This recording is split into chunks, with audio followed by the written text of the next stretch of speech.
From Luke 21, we hear these verses, 5 through 19. Some people were talking about the temple, about how it was decorated with beautiful stones and ornaments dedicated to God. Jesus said, "As for the things you are admiring, the time is coming when not even one stone will be left upon another. All will be demolished."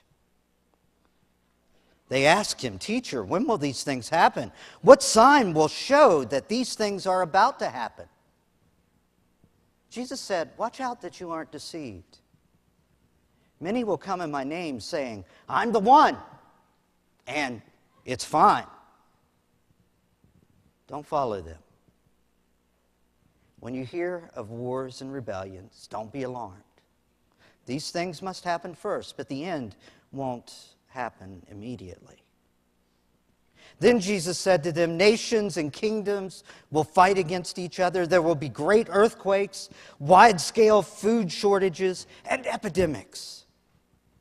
There will also be terrifying sights and great signs in the skies. But before all this occurs, they will take you into custody and harass you because of your faith.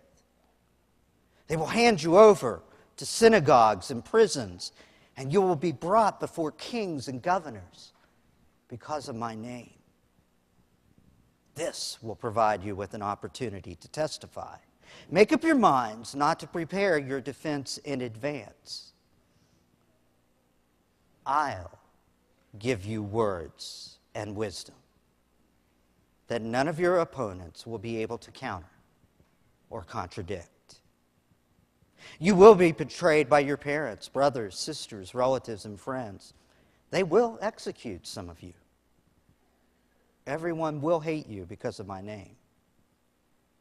Still, not a hair on your heads will be lost. By holding fast, you will gain your lives." This is the word of God for us, the people of God.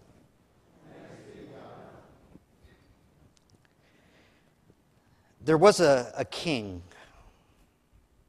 who lived in a time when there was great division in the king's nation.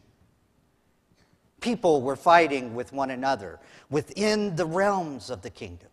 And from outside the realms, there were many threats, for many people wanted to invade and take over the place where this king ruled. The king found that even in his own household, there was division. There were people who were not happy with him. And so the king put out a proclamation saying, "I need an artist within our kingdom to paint me a picture that will give me peace when I look upon it. A picture so filled with what it means to be at peace, that whenever I gaze upon this picture, I will find myself able to be at peace." Well, many artists tried. Some painted wonderful pastoral scenes of the outdoors, and the king would look at them for a moment and say, "No, this isn't it." And some would paint beautiful seascapes where seagulls were flying and the wind was just a breeze. And the king said, "No, this is not it." Yet others tried pictures of people living in peace and harmony and sharing all that they had. And the king said, no, this is not it. One particularly, interesting artist tried a blank canvas. The king had this one thrown out because he didn't like his sense of humor. And then finally, one day, when the king was about to give up on this quest, after painting had arrived, someone came in with a rather odd painting. The king's attendants didn't really want to show it to him at first, but the king insisted that it be shown like all the others. And when they unveiled it, there was a huge picture of a raging storm. Black clouds, lightning, rain coming down, the wind blowing so hard that the tree that was the center part of this picture was threatened to be blown over. The king looked one moment at this picture and said, "That's it! It's perfect! I'll take it."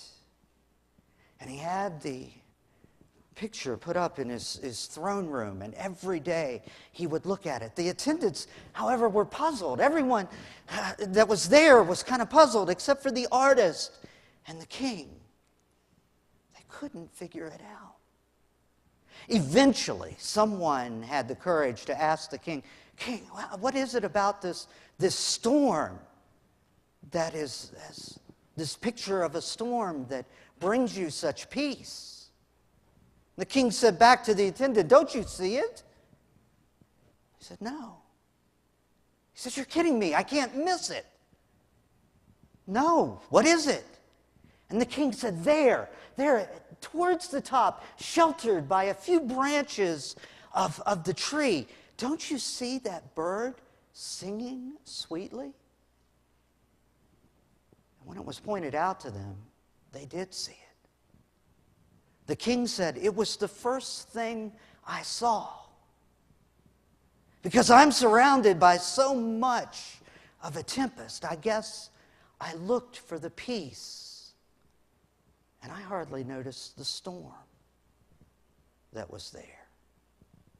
It took me a while to even notice there was lightning," the king said, "for all I saw was that bird. But when I saw it all, I knew this was perfect. This was perfect." You know, in our world, it seems that some people have trouble seeing any good when things are going a little bit awry in the world. Sometimes we can't see that bird singing in the tree, can we? I mean, it kind of reminds me of the time the spies were sent into the Promised Land. We can read the story in the Old Testament. A whole bunch of spies were sent there. Most of them came back and said, "Oh, doom and gloom, there are giants there. We're going to die trying to take this place over." But two of them, Joshua and Caleb, said they saw a land flowing with milk and honey. They saw grapes as big as you can imagine. They said, "And we saw God giving us this land." Some people have trouble seeing good when everything's going wrong around them. And you know, I think that's even true with passages like this one we read this morning from Luke's Gospel. We read a passage like that. We hear of the destruction of the temple. We hear of wars and rumors of wars. We hear of false teachers leading people astray. We hear of pestilence, famine, environmental disasters. We hear of being locked up in prison, betrayed by family. We hear all that. And I think we try to get focused in on those bad things going on. And we miss the little bird that's singing in the midst of this passage. For Jesus says, in the midst of all these things going on that he's teaching the disciples about, he says, promises in verse 15, "I will give you words and wisdom." I will give you words and wisdom, he says. No matter what you're going through, Jesus is willing to give us what is needed, not just for us, but maybe even for all those around us. As an annual conference, the United Methodist Church in West Virginia is hoping to be a spiritual breath of fresh air for the people of West Virginia and Garrett County, Maryland. We're hoping to be a spiritual breath of fresh air that brings hope in the midst of darkness, that brings light in the midst of despair, that brings life in the midst of death. We are hoping to be that breath of fresh air, but I have to admit that sometimes those breaths come as just small breaths in the midst of the tempest that is raging around us.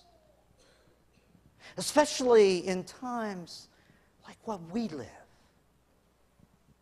It sometimes seems that, maybe one word is all that needs to be said to the people of God.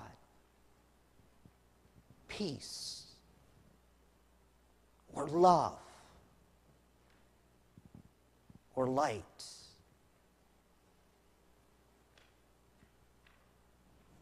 Maybe one word is all that is needed because we need to have these testimonies, these small breaths of air that reach those around us in ways we cannot imagine.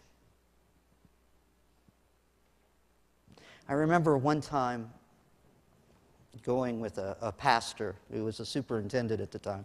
Used to be a pastor here in Princeton, actually, now that I think about it. But we drove down to Atlanta together to visit seminary students that were there and check and see what they needed at several seminaries. And while we were, it was a wonderful long trip, and I wish I could remember more about this trip with my former colleague. But there is one thing that stood out about that whole time. And that is, as we were walking the streets of Atlanta, my friend would take a roll of quarters out, and every once in a while he'd stop and he'd drop a few quarters, and then he'd walk on and he'd drop a few more quarters. And eventually I got around to asking him, I said, what are you doing? What are you dropping these quarters for? He kind of looked at me. He's a bit taller than me. He kind of looked at me and he said, these are prayers. I said, prayers? I said, they look like quarters to me. He said, they're prayers for the homeless. He said, every time I drop one, I pray that someone who needs it worse than I have will find it. A small breath of air in the midst of a problem that seems insurmountable. Words and wisdom that I believe came from Jesus himself. My brothers and sisters, you too have the opportunity to be small breaths of air in the midst of our world and even our community. For the past month, I have been praying for people who are prayers. You know that? All of you who have volunteered to pray for jobs in our community. When it's your day, I'm praying for you because I know you are that small breath of air, lifting up a prayer that something would change in our community. And we have such a chance in our society right now, as a church, to be that small breath of air in all the venues that we are with and communicate with others in the world. To wait for wisdom from on high before we open our mouths, before we start typing, before we let our thumbs go wild. We have the opportunity to be a small breath of air. My brothers and sisters, receive the gift of Jesus so that you can give the gift of Jesus to this world. Because I tell you something, I've never seen us need it so desperately.